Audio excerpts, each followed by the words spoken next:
Good evening students. आज मैं इस वीडियो में आपसे 11 जेपीएससी पीटी परीक्षा के बारे में बातचीत करूंगा। अब जबकि 7 जेपीएससी मेंस का एग्ज़ाम कंडक्ट हो चुका है और जल्द ही इसका परिणाम भी घोषित हो जाएगा, ऐसी स्थिति में हम लोग उम्मीद कर सकते हैं कि इंटरव्यू कंडक्ट करा के जेपीएससी जल्द ही इसका फाइनल रिजल्ट पब्लिश कर देगी। और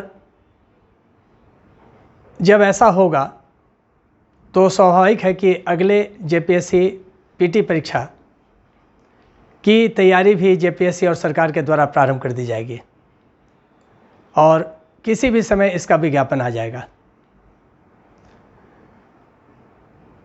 तब हमारे लिए उचित क्या है, जेपीएससी पीटी परीक्षा की तैयारी कैसे करें, क्या पढ़ें क्या नहीं पढ़ें। और चूँकि पीटी परीक्षा का विज्ञापन जब आता है और फॉर्म भरा जाता है तो उसके बाद जेपीएससी बहुत समय एग्ज़ाम लेने में नहीं देती है। तो अगर आप जेपीएससी के विज्ञापन का इंतज़ार कर रहे हैं और फॉर्म भरने का इंतज़ार कर रहे हैं तो उसके बाद आप जान लीजिए कि आपको बहुत समय पीटी परीक्षा की तैयारी के लिए नहीं मिल पाएगा। तब उचित क्या है? उचित है कि अभी से आप इसकी तैयारी में लग जाइए।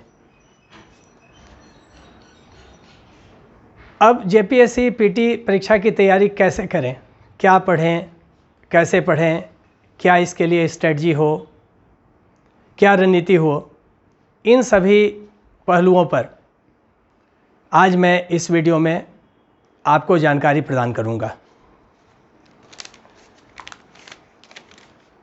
आप सभी जानते होंगे कि जेपीएससी पीटी परीक्षा में 2 पेपर्स होते हैं।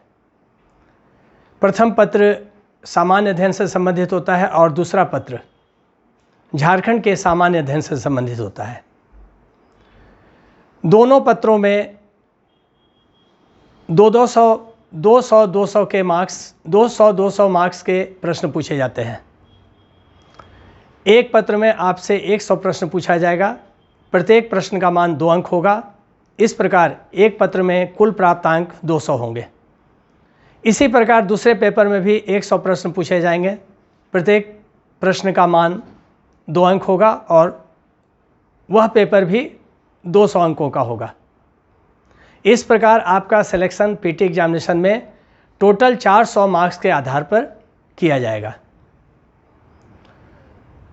एक बहुत ही महत्वपूर्ण जानकारी मैं आपको देना चाहता हूं कि पीटी के जो दोनों पेपर्स के एग्ज़ाम होंगे वो ऑब्जेक्टिव होंगे और मल्टीपल चॉइस क्वेश्चंस पर आधारित होंगे। इसमें किसी भी तरह का कोई निगेटिव मार्किंग नहीं होगा। इसलिए जब हम परीक्षा देंगे पीटी का तो इसमें कोई भी प्रश्न हम नहीं छोड़ेंगे, सारे प्रश्नों का हम उत्तर देकर आएंगे। अब हम लोग पेपर वाइज क्या सिलेबस है, कौन कौन से इसमें सेगमेंट्स हैं, क्या कंटेंट्स हैं, क्या सब्जेक्ट मैटर्स है, इस पर फोकस करें और इसके लिए किन पुस्तकों का अध्ययन करें और किस स्ट्रेटजी को अपना कर अध्ययन करें कि हमारे प्रश्न न छूटें और हम मैक्सिमम प्रश्नों के उत्तर देने में सक्षम हो जाएं। पहला जो पेपर है जेपीएससी पीटी में वो है आपका जनरल स्टडीज़ का। जनरल स्टडीज में जो पहला सेगमेंट है वो है आपका हिस्ट्री ऑफ इंडिया का, भारत का इतिहास। इसमें आपको 3 इसके पार्ट्स पढ़ने हैं। ये 3 भागों में बटा हुआ है, ancient history, ancient India, medieval India और मॉडर्न इंडिया। और ये तीनों से प्रत्येक से 5 प्रश्न पूछे जाएंगे, मतलब हिस्ट्री से आपके 15 प्रश्न आएंगे। अब इस सेगमेंट के लिए जो इंडियन हिस्ट्री का पार्ट है, इसके लिए हम क्या पढ़ें, कौन सी पुस्तकों को फॉलो करें जो हमारे लिए परीक्षा की दृष्टि से महत्वपूर्ण और उपयोगी साबित हो। तो फर्स्ट ऑफ ऑल मैं सजेस्ट करूंगा कि आप एनसीईआरटी बुक्स को ज़रूर पढ़ें। एंशिएंट इंडिया के लिए केसी श्रीवास्तव की एक पुस्तक आती है जो उपयोगी है, और झा श्रीमाली की किताब आती है, इसको आप फॉलो कर सकते हैं। मेडिवल इंडिया के लिए एस.सी. वर्मा की किताब आती है, हरिश्चंद्र वर्मा की किताब आती है और सतीश चंद्रा की किताब आती है। मॉडर्न इंडिया में भी आप 2 किताब फॉलो कर सकते हैं, स्टडी कर सकते हैं, एक है बिपिन चंद्रा और दूसरा है B.L. ग्रोवर। तो ये हिस्ट्री का सेगमेंट है, और ये सेगमेंट थोड़ा कॉम्प्रिहेंसिव तो होता है, हिस्ट्री ऐसे भी बहुत विस्तृत होता है, लेकिन इसमें एक सर्टेनिटी है कि आप अगर इस सेगमेंट को बढ़िया से करके जा रहे हैं तो प्रश्न के उत्तर देने में आप सक्षम होंगे और प्रश्न सामान्यतः प्रायः छूटेगा नहीं। अब इसके हम इस सिलेबस के पेपर 1 के सेकंड सेगमेंट में आते हैं, ज्योग्राफी ऑफ इंडिया। इसमें आपसे 10 प्रश्न पूछे जाएंगे, मतलब 20 मार्क्स के। इसमें आपको जनरल ज्योग्राफी पढ़ना है, फिजिकल ज्योग्राफी पढ़ना है, इकोनॉमिक ज्योग्राफी पढ़ना है और सोशल एंड डेमोग्राफिक ज्योग्राफी पढ़ना है। लेकिन यहाँ एक बात ध्यान में रहे कि यहाँ पर स्पेसिफिक किया हुआ है कि आपको सिर्फ इंडिया का ज्योग्राफी पढ़ना है। जो इसमें हेडिंग बना हुआ है वो है जियोग्राफी ऑफ इंडिया, मतलब it is very clear that you have to read only the geography of India. लेकिन समटाइम्स व्हाट हैपेंस कि जो प्रश्न आते हैं जेपीएससी के सिलेबस में कुछ और मेंशन होता है, और जो प्रश्न आते हैं वो कहीं से भी पूछ दिए जाते हैं। इसलिए हम लोग फिजिकल जियोग्राफी के पार्ट में जो एग्जाम्पल्स हैं वर्ल्ड के डिफरेंट कंट्रीज़ के जो एग्जाम्पल्स हैं उसको ज़रूर हम लोग पढ़ें और उसको ज़रूर हम लोग मगअप करें। अब इस पार्ट के लिए ज्योग्राफी ऑफ इंडिया के लिए आपको क्या उचित रहेगा, तो इसमें एनसीईआरटी बुक्स जो हैं बहुत महत्वपूर्ण हैं। अगर ज्योग्राफी के सेगमेंट के लिए सिर्फ और सिर्फ एनसीईआरटी बुक्स को पढ़ लिया जाए तो भी मुझे लगता है कि प्रश्न बाहर नहीं जाएंगे। इसके अलावा एक सविंदर सिंह की किताब आती है फिजिकल ज्योग्राफी पर, एक किताब आती है आपको इंडियन ज्योग्राफी पर खुल्लर की, और एक किताब और है माजिद हुसैन की। इतना पर्याप्त होगा। अब नेक्स्ट जो सेगमेंट है, सेगमेंट सी पेपर 1 का, वो है इंडियन पॉलिटी और गवर्नेंस से रिलेटेड है। मतलब इसमें आपको भारतीय राज व्यवस्था पढ़ना है, मतलब पूरा संविधान पढ़ना है, एंटायर कॉन्स्टिट्यूशन पढ़ना है, और साथ में जो रिसेंट डेवलपमेंट्स हो रहे हैं पॉलिटिकल सिस्टम में उसको पढ़ना है। इसके अलावा जो गवर्नेंस है, देश में शासन व्यवस्था है, उसको पढ़ना है, और इसमें कुछ पार्ट जो है पब्लिक एडमिनिस्ट्रेशन का भी आपको बेसिक्स पढ़ना होगा। इसके अलावा इसमें एक जो बिल्कुल ही कैटेगराइज किया हुआ है वो है आपको डिसेंट्रलाइजेशन, और डिसेंट्रलाइजेशन में आपको लोकल सेल्फ गवर्नमेंट, मतलब आपको पंचायती राज व्यवस्था और नगर पालिका का स्टडी करना होगा। अब इस सेगमेंट के लिए हम क्या क्या पढ़ें, क्या फॉलो करें, इसमें फिर वही बात मैं दोहराऊंगा, रीट्रेट करूंगा कि एनसीईआरटी तो आपके लिए वरदान साबित होगा। और अगर आप एनसीईआरटी का थॉरो स्टडी करते हैं पीटी के प्रिपरेशन के दौरान ही, तो इसका जो एडेड एडवांटेज होगा वो ये होगा कि मुख्य परीक्षा में आपके पास विश्लेषणात्मक एनालिटिकल कैपेसिटी डेवलप कर जाएगा, और वहाँ आपको बहुत आपके लिए एक कंफर्टेबल पोजीशन क्रिएट कर देगा। इसलिए मेरा सजेशन है कि जब कभी पढ़ रहे हैं तो फैक्चुअल स्टडी कीजिए, और साथ में उसका डिस्क्रिप्शन और उसका एनालिसिस पर भी फोकस कीजिए, और ये तभी डेवलप करेगा जब आप एनसीईआरटी पढ़ेंगे। और एनसीईआरटी बुक्स पढ़ने का एक और एडवांटेज है कि आपकी भाषा शैली, आपका जो लैंग्वेज है, आपका जो राइटिंग स्टाइल है, आपका जो एक्सप्रेशन है, वो बहुत ज़्यादा एनरिच हो जाता है, बहुत बेहतर हो जाता है। तो सेक्शन सी के लिए आप अगर देख रहे हैं तो इसमें आप एनसीईआरटी तो हमने कहा ही, एनसीईआरटी आप फ्रॉम क्लास 6 to 12 पढ़ जाइए, पॉलिटी और सिविक्स के जो पुस्तक है। इसके अलावा इंडियन पॉलिटी के लिए लक्ष्मीकांत, ये एक तरह से बोलिए तो जितने भी सिविल सर्वेंट्स हैं इंडिया में जो भी तैयारी कर रहे हैं उनके लिए एक तरह से उनके लिए ये हैंडबुक हो जाता है। उसके बाद आपको एक किताब आती है और कॉन्स्टिट्यूशन पर सुभाष कश्यप, उसको आप देख सकते हैं, और एक किताब आती है डीडी बसु, रेफरेंस बुक के तौर पर आप इसका उपयोग कर सकते हैं। पब्लिक एडमिनिस्ट्रेशन पर भी लक्ष्मीकांत की अलग से किताब आती है, उसको आप पढ़ लीजिए। और जो इंडियन पॉलिटी का जो किताब होता है, बुक होता है, उसमें आपका डिसेंट्रलाइजेशन पर अलग से चैप्टर होता है, चाहे वो पंचायती राज संस्था पर हो, 73rd अमेंडमेंट एक्ट पर हो, चाहे वो नगर पालिका 74th अमेंडमेंट एक्ट से रिलेटेड हो। थोड़ा सा आपको इसके लिए एलेबोरेटिव जाना होगा, थोड़ा डिटेल पढ़ना होगा। अब जो इसका सेगमेंट डी है। सेगमेंट डी में आपको इकोनॉमिक और सस्टेनेबल डेवलपमेंट का स्टडी करना है, और इसमें आपको जो स्पेसिफाई किया हुआ है वो है आपको basic features of Indian economy. मतलब बेसिक फीचर्स में इंडियन इकोनॉमी का आपका एग्रीकल्चर का भी स्टडी करना है, फॉरेन ट्रेड का भी करना है, इंडस्ट्री का भी करना है, तो यह टैक्सेशन सिस्टम है इसका भी करना है, बैंकिंग है इसका भी स्टडी करना है, मनी एंड बैंकिंग का, तो आप पब्लिक फाइनेंस है इसका भी स्टडी करना है। तो आप इसके बेसिक फीचर्स को स्टडी कीजिए, आप कुछ भी इसमें ओमिट नहीं कीजिएगा।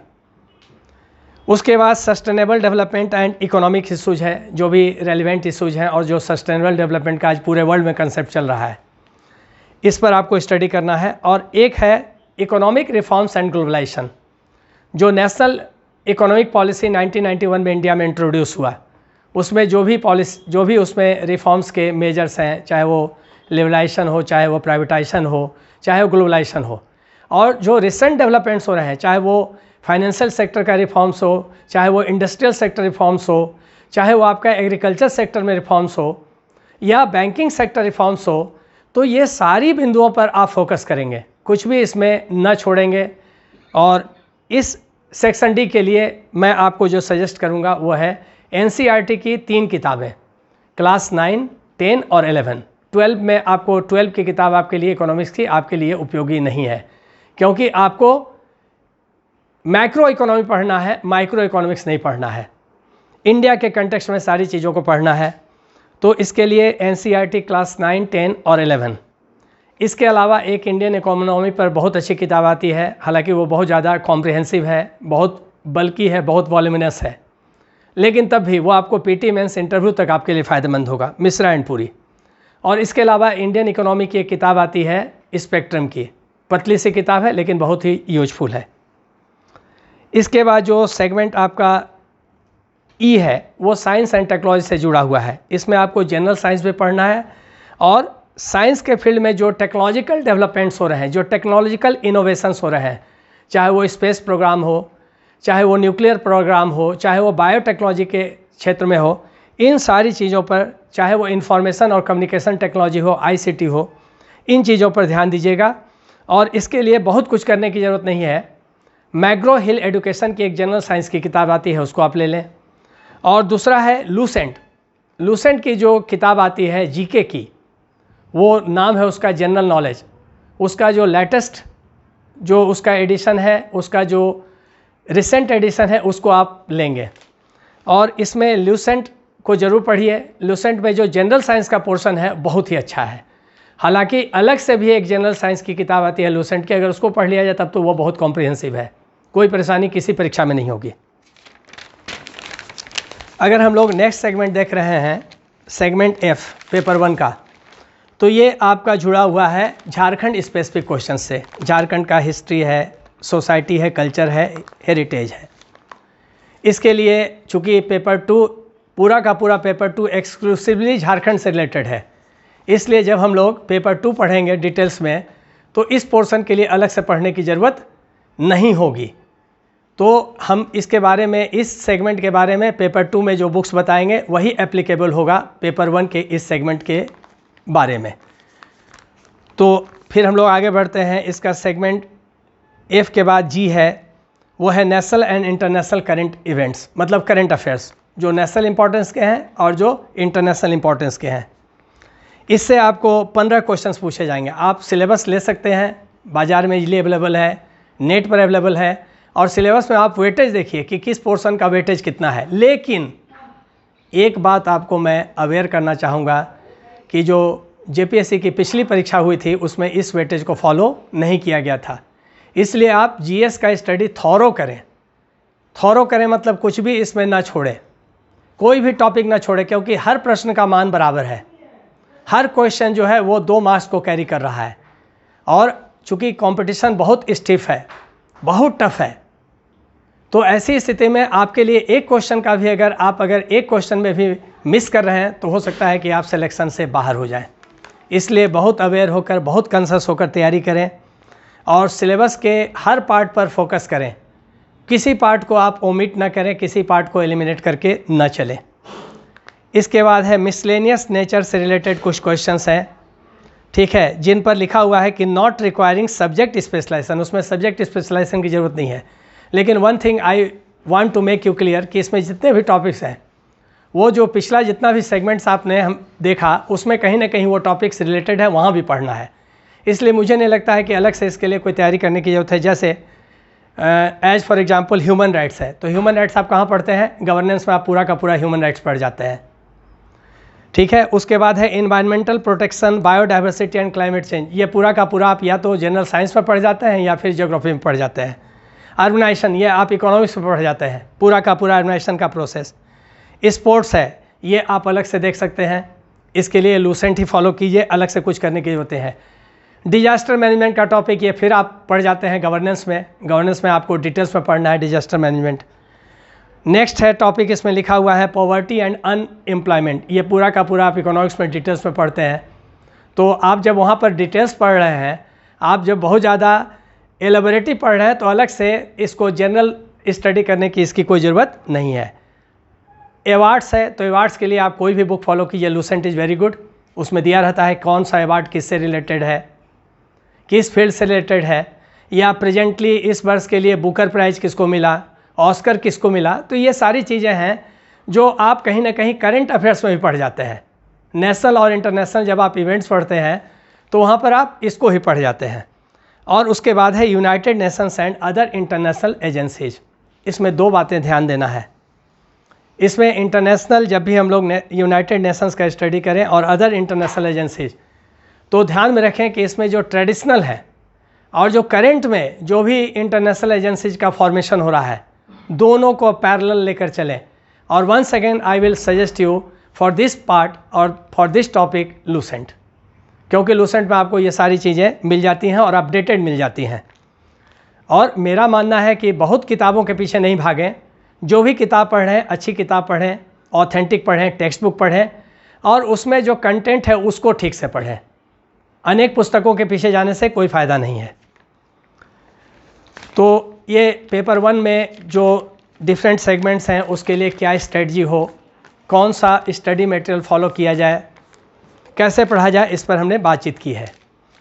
अब now let us come to second paper of PT examination of JPSC. ये second paper is exclusively related to Jharkhand. इसमें आपको you have to read only and only about your state. लेकिन आप एक चीज़ ध्यान में रखिएगा कि ये एक पेपर है, एक पेपर मतलब 200 मार्क्स का ये क्वेश्चन है, 100 क्वेश्चंस आएंगे, और प्लस पेपर 1 में जो 10 क्वेश्चंस हमने बताया था झारखंड से रिलेटेड है, तो टोटल सिलेबस में अगर 200 प्रश्न आ रहे हैं तो 110 प्रश्न अकेला झारखंड से रिलेटेड है। और अगर इस पोर्शन पर हम लोग बिल्कुल मास्टरी कर लें, बिल्कुल ही जा कर के इसका हम लोग इन डेप्थ स्टडी करें, सुपरफिशियल स्टडी काम नहीं करेगा, क्योंकि वेटेज आप देखिए 110 क्वेश्चंस मतलब 220 मार्क्स का out of 400 marks. So significant is the portion of Jharkhand. इसलिए आपको एक दो किताब पढ़ने से या गाइड, सिर्फ गाइड पढ़ने से नहीं होने जा रहा है। आपको इसके लिए you have to go through several books, जिस पर हम लोग अभी बात करेंगे। पहले हम लोग बात कर लें कि इसमें डिफरेंट सेगमेंट्स में क्या क्या मुझे पढ़ना है। तो इसमें जो झारखंड का इतिहास है उसमें जितना भी जो ट्रेडिशनल ट्राइबल एडमिनिस्ट्रेशन सिस्टम है, आदिवासियों की जो परंपरागत शासन प्रणाली है उसके बारे में स्टडी करना है। चाहे वो मुंडा एडमिनिस्ट्रेशन सिस्टम हो, चाहे नागवंशी एडमिनिस्ट्रेशन सिस्टम हो, चाहे मुंडा मान की हो, चाहे पढ़ा पंचायत हो, मांझी परगना हो, ये चाहे ढोकलो सोहर हो, ये सारी चीज़ों का बेसिक्स इन्फॉर्मेशन आपके पास होना चाहिए। सेकंड जो इसका सेगमेंट है बी, वो है उसमें आपको झारखंड आंदोलन, इसका हेडिंग दिया हुआ है, और उसमें जो टॉपिक्स पढ़ने हैं वो झारखंड के सदान। झारखंड के सदान कौन हैं, उनका कल्चर क्या है, उनका इकोनॉमी क्या है, उनका लाइफ स्टाइल क्या है, ये सारी चीज़ों को आप देखिएगा। उसके बाद है झारखंड के आदिवासी, यहाँ के ट्राइबल्स के बारे में आपको स्टडी करना है। ट्राइबल का कल्चर क्या है, उनका रिलीजन क्या है, उनका इकोनॉमिक लाइफ कैसा है, उनका सोशल लाइफ कैसा है, उनका रिलीजियस लाइफ कैसा है, ये सारा डायमेंशन, मतलब आपको हॉलिस्टिक अप्रोच से यहाँ के ट्राइबल्स का स्टडी करना है। उसके बाद है झारखंड के स्वतंत्रता सेनानी, जो भी एमिनेंट पर्सन्स हैं। उसके बाद है स्वतंत्रता सेनानी मतलब फ्रीडम फाइटर्स।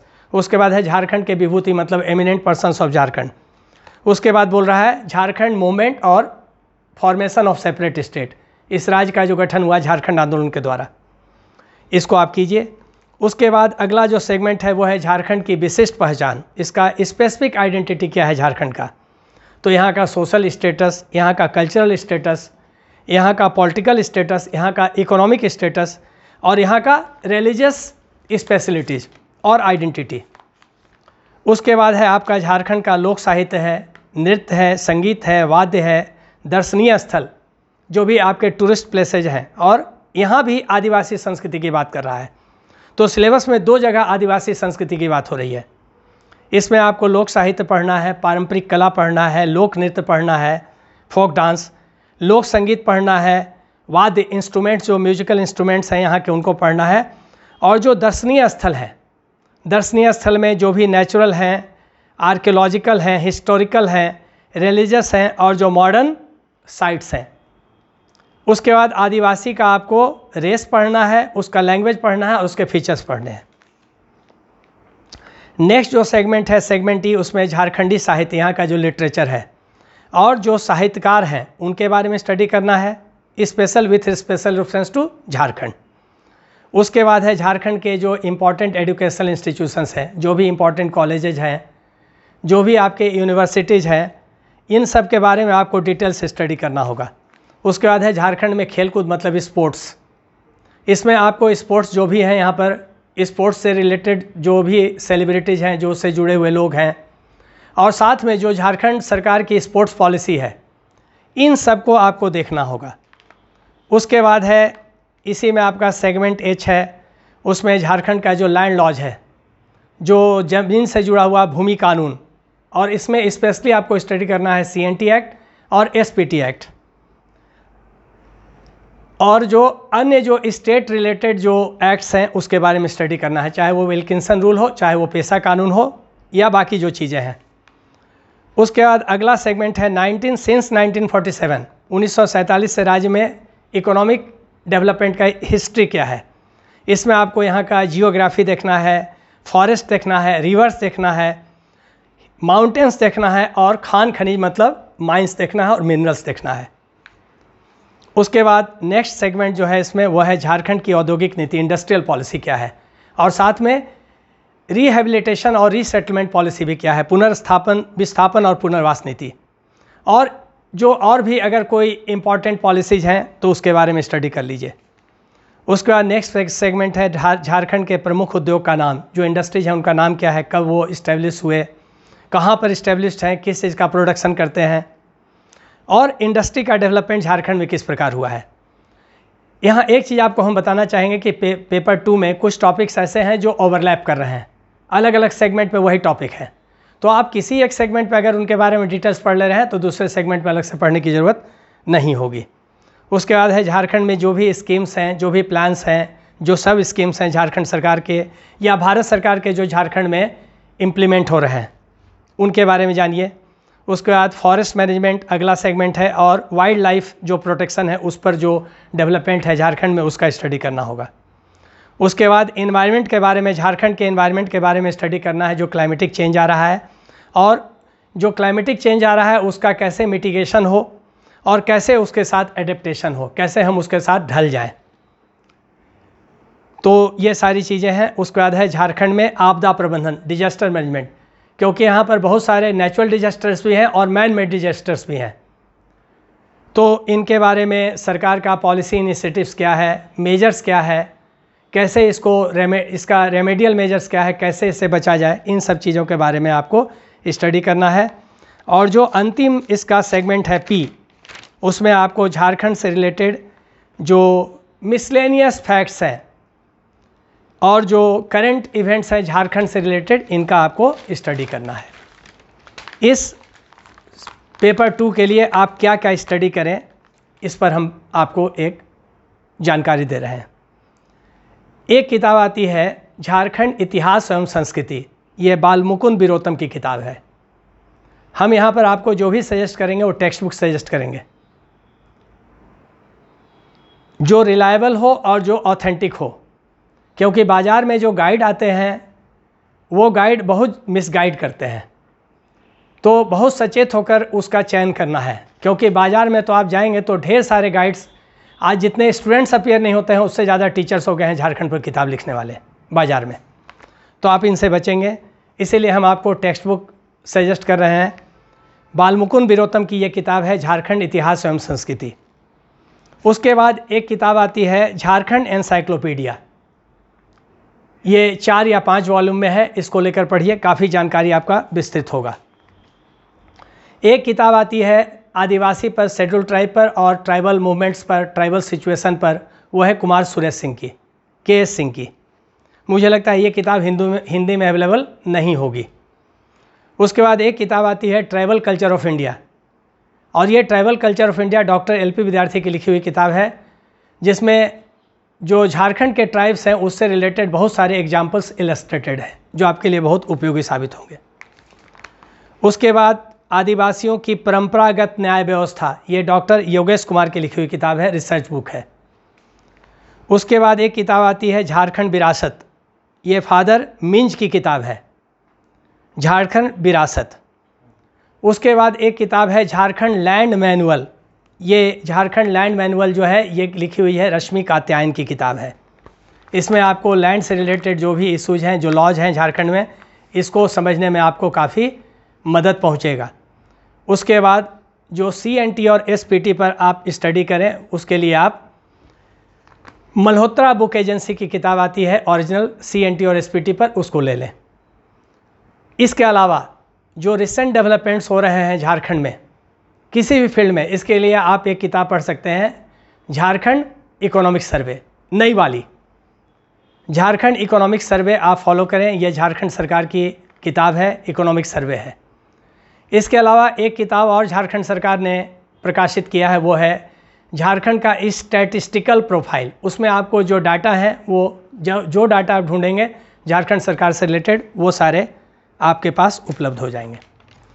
तो ये सारी जानकारियाँ देने के बाद मैं कुछ स्ट्रेटजी पर बात करूँगा, रणनीति पर बात करूँगा। और सबसे महत्वपूर्ण रणनीति है कि संपूर्ण पाठ्यक्रम का अध्ययन करें, कुछ भी ना छोड़ें। पहली बात, कोई भी सेगमेंट नहीं छोड़ना है। दूसरी बात, आपके लिए हर प्रश्न महत्वपूर्ण है और हर प्रश्न का मान बराबर है, इसलिए सिलेबस में ये वाला नहीं पढ़ेंगे, वो वाला नहीं पढ़ेंगे, ऐसा कदापि ना करें। नेक्स्ट, दोनों पेपर्स के प्रत्येक खंड का थॉरो स्टडी करें और नोट्स बनाएं, उसके फैक्ट्स के बारे में, उसके इन्फॉर्मेशंस के बारे में, प्लस उसका जो एनालिसिस है, उसका जो डिस्क्रिप्शन है, क्योंकि बहुत सारे प्रश्न ऐसे होते हैं जो डिस्क्रिप्शन बेस्ड होते हैं, जो एनालिटिकल होते हैं, वो फैक्चुअल नहीं होते हैं। तब वहाँ पर आपके अंदर जब तक एक विजन नहीं होगा तब तक आप उस प्रश्न का उत्तर नहीं दे पाइएगा। इसलिए मेरा सुझाव है कि आपका अध्ययन फैक्चुअल के साथ साथ, तथ्यात्मक के साथ साथ विश्लेषणात्मक भी होना चाहिए। और इन्हीं बातों के साथ मैं अपना ये लेक्चर समाप्त करता हूँ। लेकिन आगे आने वाले दिनों में मैं जो सिलेबस है झारखंड का, JPSC PT का, उससे रिलेटेड वैसे टॉपिक्स जो बहुत ही जटिल हैं और जिस पर जो सामान्य स्टूडेंट्स हैं उनका परसेप्शन, उनको उसको समझने में, उसके अंडरस्टैंडिंग में, उसके परसेप्शन में दिक्कत होती है, वैसे टॉपिक्स पर मैं वीडियो बनाऊंगा और आपके बीच उसको प्रस्तुत करूंगा। बाय।